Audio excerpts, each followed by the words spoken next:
Hi, I'm Phyllis, southernfrugal.com. Well, today we're going to have some of the soup that I made, I think probably 2 weeks ago. I made a big pot of vegetable soup and froze some of it. So I wanted to show you the containers. This is the dates that I get at Sam's Club. They are cheaper than the dates that you can get at nuts.com. They're really about half the price. They're a little smaller though, but hey, they're dates, right? And a viewer did tell me about finding these in Sam's Club. So I've been getting them there ever since, and I usually buy 5 and 6 of the containers. They're 2-pound containers at the time, and I just go ahead and put them in the freezer. Alright, so this is one of the containers that I put the soup in. I just put it down in some warm water to get it thaw out just a little bit, enough so I can get it out of the container. And these lids are on there really, really tight.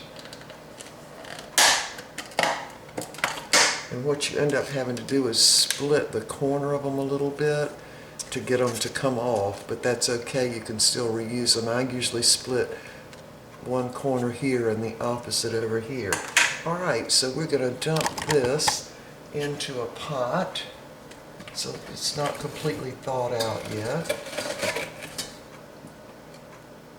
Now these containers are firm enough that I think they can be washed, and get all the grease out from the soup. Anyway, I've never tried that before. I usually just throw them away because I have so many of the containers. But this time I am going to try to wash it out and see if I can get that grease out of it.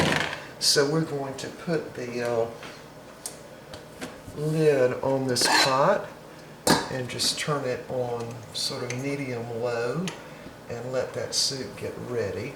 There's enough for Mr. Beck and I both to have a big bowl of that. Alright, so to go with that, well, let me put my dates back in the refrigerator. I'll be right back. Okay, I am back, and I did put the dates back in the freezer, not the refrigerator. And while I was at it, I thought I would just go ahead and wash out one of these containers and see if the grease would come out. And guess what? It did. Let's see. See how clean that is? Yeah. So these containers are a lot thicker than the salad containers that you get, and so definitely they can be washed out and reused. The lid too came out very clean. Alright, so we're going to have this soup for lunch, but we're also going to have some more of the kale. Now we had kale in the smoothie this morning, and we're going to have it again in a different way. So I'm going to make a dressing to go on it, but the first thing I'm going to do is break up some of this kale. So I'm going to just break it up into little pieces, pinching it off, and I'm not going to have the stems in there. This is just going to be the leaves.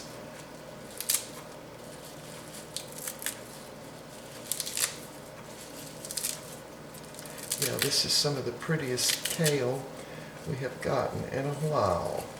It did come from Mexico, but still, we're going to use it.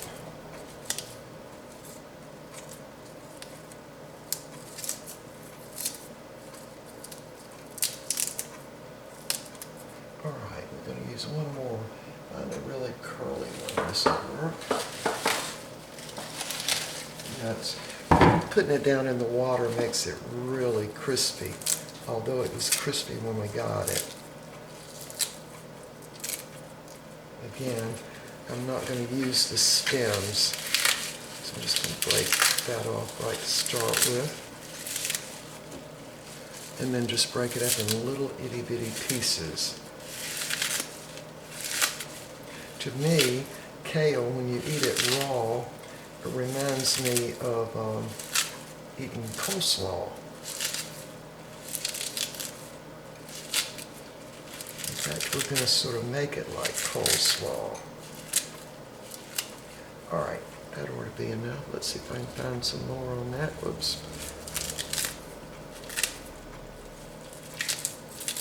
Alright. Now I'm actually going to save these stems and put them in a smoothie because they'll be fine. I'm going to wrap them up in some saran wrap in a minute. All right, so we've got our kale here.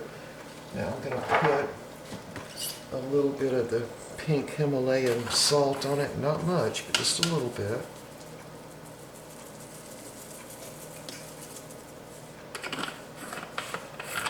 And next, we're going to kind of rough it up a little bit. Just kind of break it up. Rub that salt in a little bit.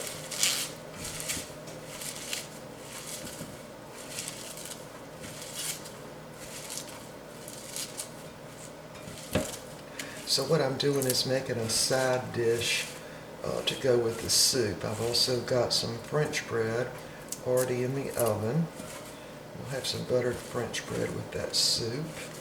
I'll turn that up just a little bit.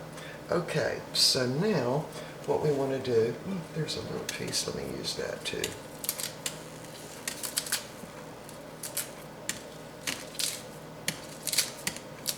Got away. All right. When we start rubbing the salt into it, you're going to see a darker green color. I don't know if y'all can see that on the stove because the stove is dark. It gets darker because you're bruising it up a little bit.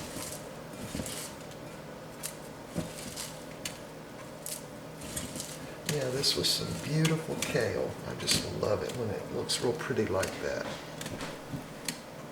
Alright, so now what we're going to do is make a dressing to go on this kale. So I'm going to use my Vitamix over here. I'll just move this over a little closer so you can see. So what I'm going to do is take some of the peeling of the orange, and I'm just going to use my vegetable peeler because I don't want the pith too. I just want some of that peeling.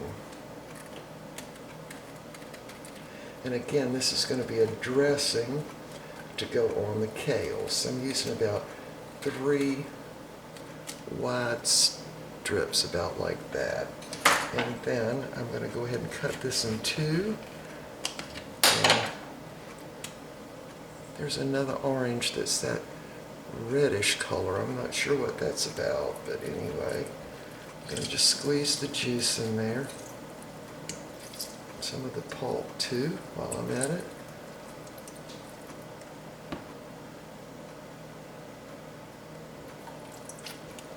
Oops.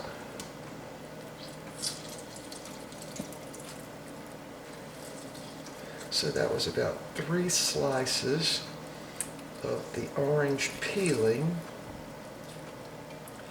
using the vegetable peeler to get it off. That way that pith doesn't really get in there. So now we're going to use a little bit of garlic powder, maybe about a teaspoon. I'm going to also use a little bit of dill, but we're going to put that in at the end. And I'm going to use a little bit of the light tasting olive oil. And let me just guess at this and say less than 1/4 of a cup, really. Alright, so now it's going to go over here on the Vitamix motor. And we're just going to whisk that together. Alright, y'all hold on, it's going to be loud.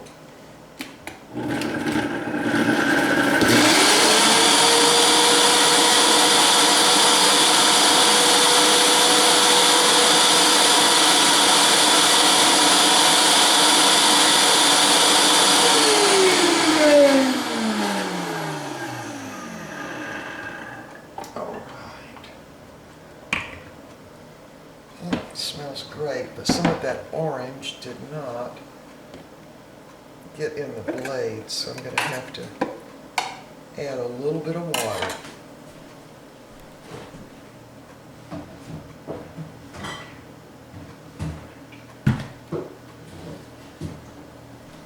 Just use a little bit of water, maybe even less than 1/3 of a cup.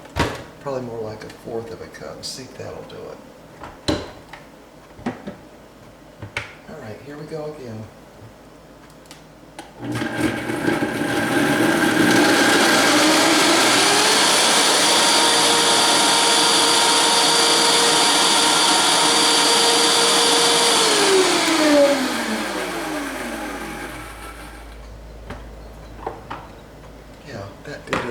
better. There's still some big chunks of orange down in there.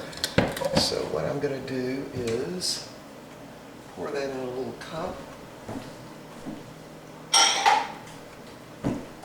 or a little bowl.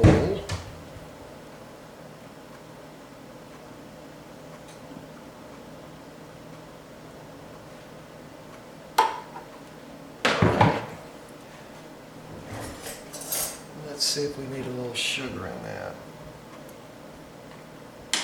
We need a little sugar. About a little teaspoon of sugar. Let me get another spoon. And I'm going to use about a teaspoon of the dill weed. Put that down in there and stir it around.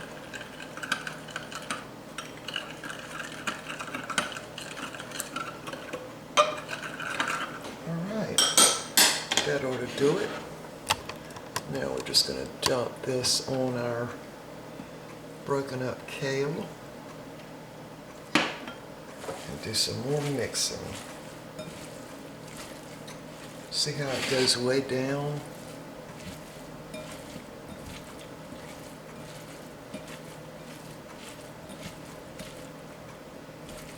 Just mash it up with your fingers. Dry my hands off a little bit here. And I'm going to taste of it. Because I might need to add some more stuff to it. So we're just going to give it a taste.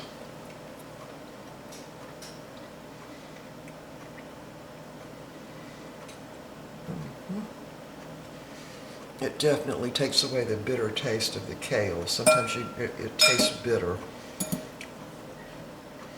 It's actually quite good. Yeah, you can taste the orange a little bit, and you can also taste the garlic a little bit.